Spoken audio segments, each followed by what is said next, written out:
Subscribe કરજો Shri Harileela YouTube ચેનલને. વિડીયોને લાઈક કરી, કમેન્ટ કરી, બેલ આઇકન દબાવજો નોટિફિકેશન માટે. જય સ્વામિનારાયણ. પોષ માસમાં વદ પક્ષમાં આવતી ષટ્ટિલા એકાદશી વ્રતની સંપૂર્ણ વિધિ અને આ એકાદશીનું વ્રત કરવાથી કેવા પ્રકારના ફળની પ્રાપ્તિ થાય છે, આવો ભક્તો આપણે આ વિડીયોમાં જાણીએ. દાલભ્ય પૂછવા લાગ્યા કે હે બ્રાહ્મણ, મનુષ્ય લોકમાં આવેલા, જન્મેલા તથા બ્રહ્મ હત્યાદી પાપોથી અને બીજા પણ જુદા જુદા પ્રકારના પાપોથી યુક્ત એવા જે જીવો પાપ કર્મ કરે છે, વળી તે જીવો બીજાના દ્રવ્યોને હરનારા છે અને પારકાઓને દુઃખ અને મોહ પામેલા છે, તેમ છતાં તેઓ નરકને કેમ પામતા નથી, તે સત્યપણે મને કહો. હે ભગવાન, મહેનત કર્યા વગર થોડા દાનથી જેમ પાપ શાંતિ પામે, તેમ તમે કહેવા યોગ્ય છો.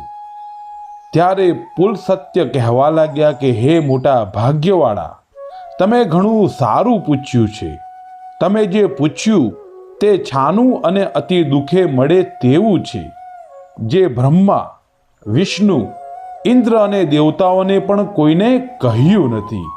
હે બ્રાહ્મણોમાં ઉત્તમ, તે જ હું તમારા પૂછવાથી કહું છું તે સાંભળો. જ્યારે પોષ માસ આવે ત્યારે માણસે નાહી ધોઈ પવિત્ર થઈ ઇન્દ્રિયોને જીતી કામ, ક્રોધ, અભિમાન, અદેખાઈ, લોભ અને ચાડીથી રહિત થઈ દેવોના દેવને સંભાળી પાણીથી પગ ધોઈ પુષ્ય નક્ષત્રને દિવસે ગાયનું છાણ લઈ તેમાં તલ તથા રૂ નાખી 108 પિંડ કરીને તેમનો હોમ કરવો, તેમાં કાંઈ પણ વિચાર કરવો નહીં. એ નિયમ પોષ મહિનાને વિશે પૂર્વાષાઢા નક્ષત્ર હોય તે દિવસે કિંવા એટલે કે કૃષ્ણ પક્ષની દ્વાદશીના દિવસે લેવું. એ નિયમના પુણ્યના ફળનો વિધિ હું તમને કહું છું તે તમે સાંભળો. એકાદશીના દિવસે પ્રયત્નથી સારી રીતે નાહી ધોઈ પવિત્ર થઈ ઉપવાસ કરી દેવોના દેવ એવા વિષ્ણુનું અર્ચન કરી તથા કૃષ્ણના નામોનું કીર્તન કરીને રાત્રે જાગરણ કરવું. સવારે પ્રાતકાળને વિશે શ્રી વિષ્ણુના નામરૂપ મંત્રથી ઘીથી બળતા અગ્નિને વિશે હોમ કરવો. બીજે દિવસે ચંદન, અગરચંદન અને કપૂરથી શ્રી વિષ્ણુની પૂજા કરીને ખીચડીનું નૈવેદ્ય ધરવું. ત્યાર પછી વારંવાર કૃષ્ણ પરમાત્માના નામનું સ્મરણ કરીને ભૂરા કોહડા, નાળિયેર, બીજોરાના ફળોયુક્ત અર્ધ્ય વિષ્ણુ ભગવાનને વિધિપૂર્વક પૂજન કરીને આપવું. હે વિપ્રોના પતિ, તે સર્વે ફળો ન મળતા હોય તો પછી ઉત્તમ સોપારીયુક્ત અર્ધ્ય વિષ્ણુ ભગવાનને વિધિપૂર્વક પૂજન કરી આપવું.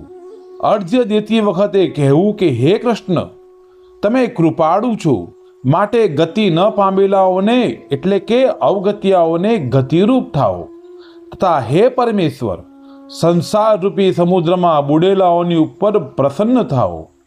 હે કમળના સરખા નેત્રવાળા, તમને હું નમસ્કાર કરું છું. હે સારા બ્રહ્મતેજવાળા તથા મોટા પુરુષોના પૂર્વજ, તમને નમસ્કાર હો.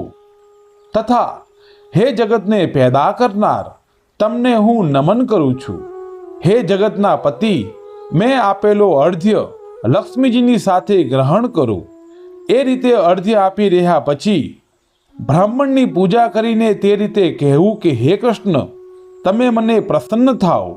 તેવી રીતે કૃષ્ણ પરમાત્માને કહ્યા પછી બ્રાહ્મણને છત્રી, પગરખા અને વસ્ત્ર સાથે પાણીનો ઘડો દેવો. હે દ્વિજોમાં ઉત્તમ, તે ઉપરાંત જેવી પોતાની શક્તિ હોય તેના પ્રમાણે બ્રાહ્મણોને કાળી ગાય દેવી. વળી હે દ્વિજોમાં શ્રેષ્ઠ, તે ગાયની સાથે ડાહ્યા માણસે તે જ વખતે તલ સાથે પાત્ર પણ દેવું.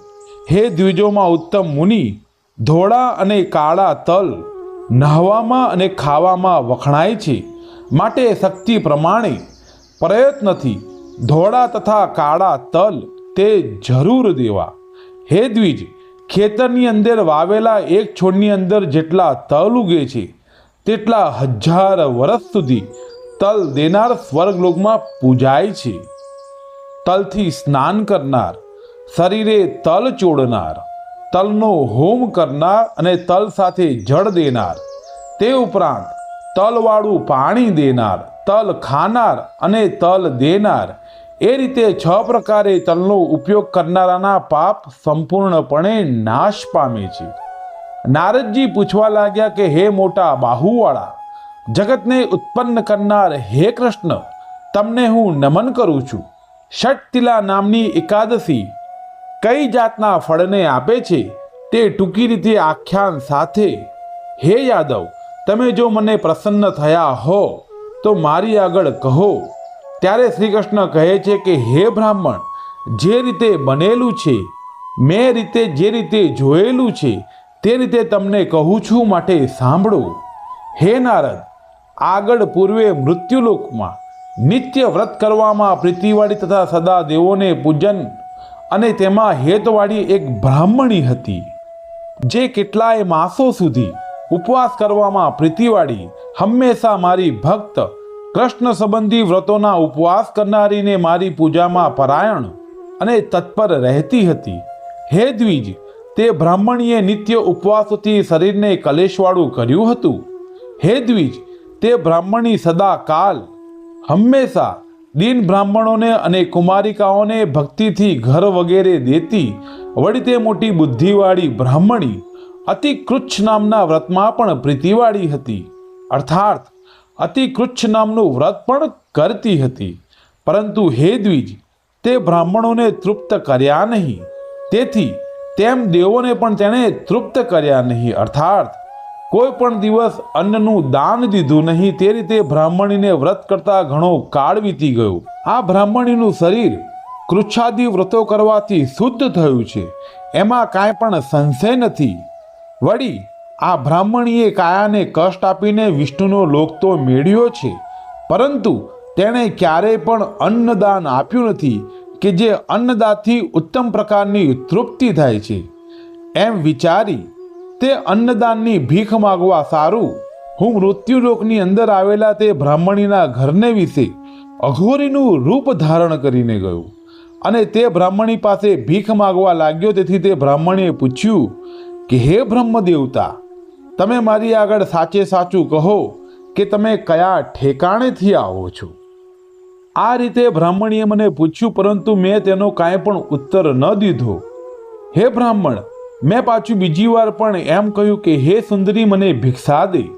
એ રીતે મેં તેના પૂછવાનો ઉત્તર ન દેતા બીજી વાર પણ ભિક્ષા માગી. તેથી તે બ્રાહ્મણીએ મોટા ક્રોધથી મારા વાસણમાં માટીનો પિંડો નાખ્યો કે હે બ્રાહ્મણ, હે દ્વિજ, તરત હું પાછો સ્વર્ગમાં ગયો. ત્યારથી ઘણે કાળે અતિ મોટા વ્રતો કરનારી તે તાપસી બ્રાહ્મણી વ્રતો કરવાના પ્રભાવથી સદેહે સહિત સ્વર્ગમાં આવીને માટીના પિંડ દેનારા પ્રભાવથી મન ઘરના ઘરને તો પ્રાપ્ત થઈ. પણ હે વિપ્ર, તે ઘર ધાન્યના ભંડાર વગરનું હતું, અર્થાત તે ઘરની અંદર અનાજ ભર્યું ન હતું. હવે તે બ્રાહ્મણી ઘરમાં આવીને જેવી જોવા લાગી તો તે ઘરમાં તેને કાંઈ પણ વસ્તુ દીઠી નહીં. તે રીતે બ્રાહ્મણીએ કાંઈ જોયું નહીં. તેથી હે દ્વિજ, ઘરમાંથી બહાર નીકળી તે મારી પાસે આવી અને હે કૃષ્ણ, હે વિષ્ણુ, મેં અનેક પ્રકારના કૃચ્છ નામના વ્રતો, બીજા વ્રતો અને અનેક ઉપવાસો કરીને પૂજા વડે સર્વ લોકોને ઉપજાવનારા એટલે કે પેદા કરનારા દેવની આરાધના કરી છે. તે છતાં હે વિષ્ણુ, તે મારા ઘરમાં કાંઈ પણ ધન દેખાતું નથી, અર્થાત મારા ઘરમાં કાંઈ પણ વસ્તુ નથી. તે રીતે બ્રાહ્મણીએ કહ્યા પછી મેં તેને કહ્યું કે હે બ્રાહ્મણી, તું હમણાં તો જેવી આવી છે તેવી જ પાછા તારે ઘરે જા. તું જઈશ કે તરત સુંદર રૂપવાળી દેવોની ઘણી સ્ત્રીઓ આશ્ચર્ય સાથે તને જોવા આવશે.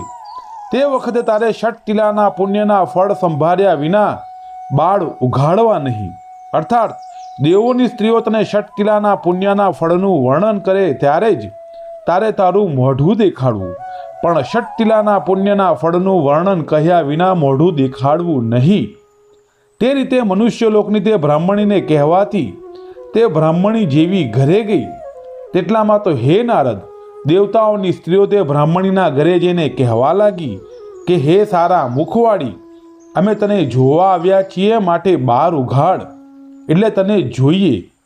એવી દેવનારીઓના વચન સાંભળીને મનુષ્યલોકની બ્રાહ્મણી બોલી કે હે દેવનારીઓ, તમે જો મને જોવા આવી હોય તો ઘણું કરીને સાચું બોલજો, કારણ કે બહાર ન ઉઘાડવાનું કારણ છે, જો તમે કોઈ ષટતિલા એકાદશીના વ્રતના પુણ્યનું વર્ણન મને કહો તો જ હું બહાર ઉઘાડું, તે વિના બહાર ઉઘાડીશ નહીં.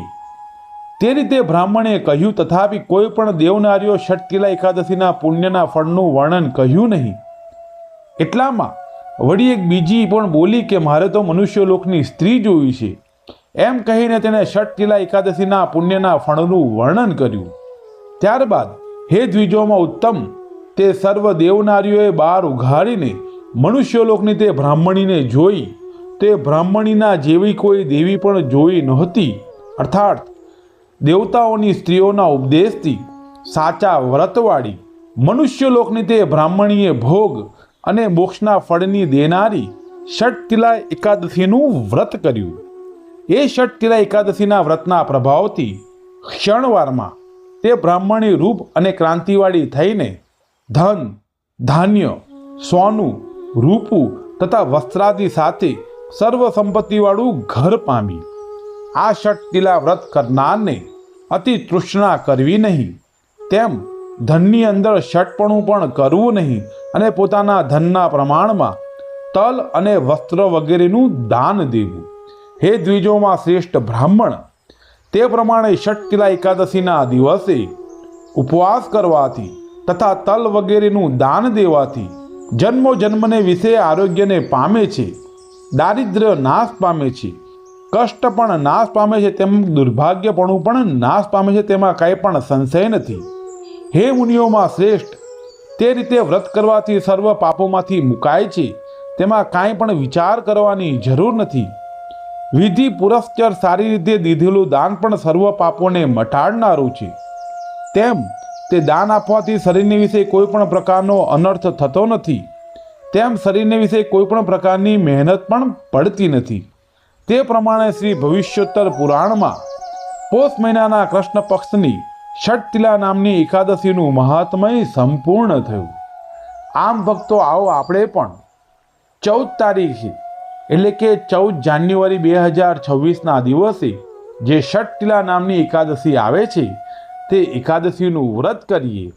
સાથોસાથ એકાદશીના દિવસે તલનું દાન કરવાથી કેવા પ્રકારના ફળની પ્રાપ્તિ થાય છે તે ફળની પ્રાપ્તિ સાંભળીને આપણે પણ કાળા તેમજ ધોળા જેટલા પણ તલ યથાશક્તિ આપણી શક્તિ પ્રમાણે ગરીબોને તેમજ બ્રાહ્મણોને દાન કરીને આપણે પણ સારા એવા પુણ્યનો લાભ મેળવીએ. તો ભક્તો, આજનો વિડીયો અમે સમાપ્ત કરીએ છીએ. તમને આજનો વિડીયો કેવો લાગ્યો તે અમને કમેન્ટ કરીને જરૂર જણાવજો. સર્વે હરિભક્તોને અમારા ઘણા હેતથી જય સ્વામિનારાયણ.